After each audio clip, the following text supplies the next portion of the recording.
Agora para falar sobre os gastos da Prefeitura de São Paulo com obras emergenciais que não exigem licitação, que registraram um crescimento de mais de 10.000% em 5 anos. Esse montante disparou de 20 milhões de reais em 2017 para 2 bilhões e 100 milhões de reais no ano passado, primeiro ano completo da gestão do Ricardo Nunes, né? Na comparação com 2020, o último ano completo da gestão de Bruno Covas, no comando aí da Prefeitura de São Paulo, o aumento foi de 1.313% em relação a 2022. Esses números estão numa auditoria feita pelo Tribunal de Contas do município nos contratos emergenciais. O prefeito Ricardo Nunes disse à Folha que não há que se falar em superfaturamento, é uma irresponsabilidade fazer isso, segundo ele, e citou interesses eleitorais. Diz que vai chegando perto da eleição, todo mundo vai ficando exaltadinho. Josias. Na administração pública, Diego, há dois tipos de emergência, né? As reais e as fabricadas. As primeiras decorrem das fatalidades da vida. As outras são artimanhas que têm origem numa falta de planejamento planejada, com método, para produzir opacidade, direcionamento de contratos e, no limite, até superfaturamento de obras.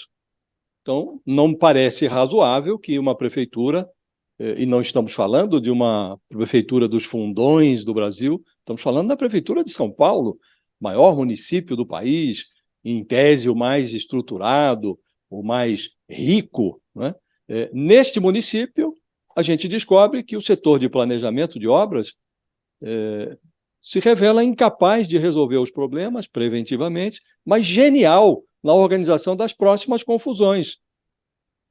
O planejamento de longo prazo, ele precisa ser feito. Você não pode aumentar, de repente, o volume gasto com obras emergenciais sem dar explicações. E o prefeito não parece muito à vontade neste papel de prestador de contas.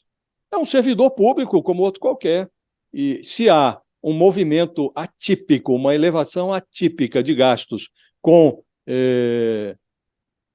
obras emergenciais e gastos que, segundo o Tribunal de Contas do município, foram direcionados para 10 empresas, é preciso que o prefeito se disponha, no mínimo, a dar explicações. Isso é o mínimo que ele pode fazer nesse momento. E há um detalhe em relação ao prefeito Ricardo Nunes, Diego, é que ele é candidato à reeleição. E no Brasil, sabemos todos, a reeleição se confunde com a utilização da máquina. Então, se era assim no ano passado, imagine-se o que está ocorrendo agora.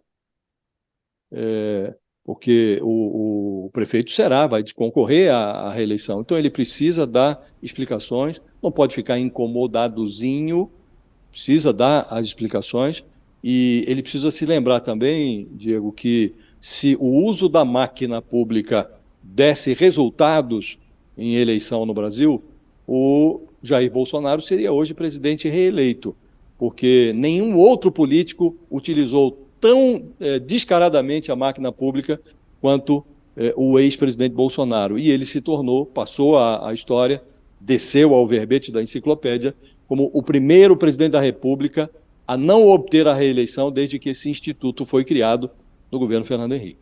E vale lembrar, ele pode a qualquer momento consultar o ex-presidente Bolsonaro, já que estão cada vez mais próximos, né? Tem se encontrado. A reportagem da Folha até traz que a legislação permite a dispensa de licitação somente em casos de emergência ou calamidade. E especialistas ouvidos também falam que esse modelo oferece riscos, né, à transparência e à economia da administração pública. Pode ser problemático esse uso, né, professora? Exatamente, né? Como o Josias mencionou, né? Os critérios são de excepcionalidade, né? São situações excepcionais em que, né, esse dispositivo é acionado, né? Então, quando o prefeito ele questiona quem cobra transparência, né, de informações que já deveriam ser públicas e disponíveis, né? Ele também utiliza isso como estratégia eleitoral, né, já antecipando aí, né, possíveis questionamentos que vão acontecer, né, do ponto de vista administrativo, né, em relação a, né, a essas essas não licitações, né? E ele já tenta, de alguma maneira, apresentar aí esses argumentos se defendendo, né? Agora é isso, né?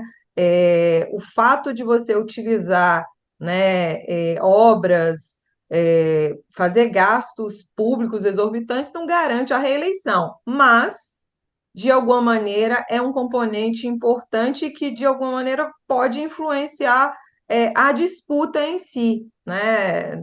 Vai ser uma disputa que eu diria bastante acirrada, né? Na principal capital do país e né, a gente precisa estar atento aí a todos esses detalhes, inclusive em relação aos públicos aí com poucas antecedências aí do pleito eleitoral, né? Praticamente um ano da próxima eleição.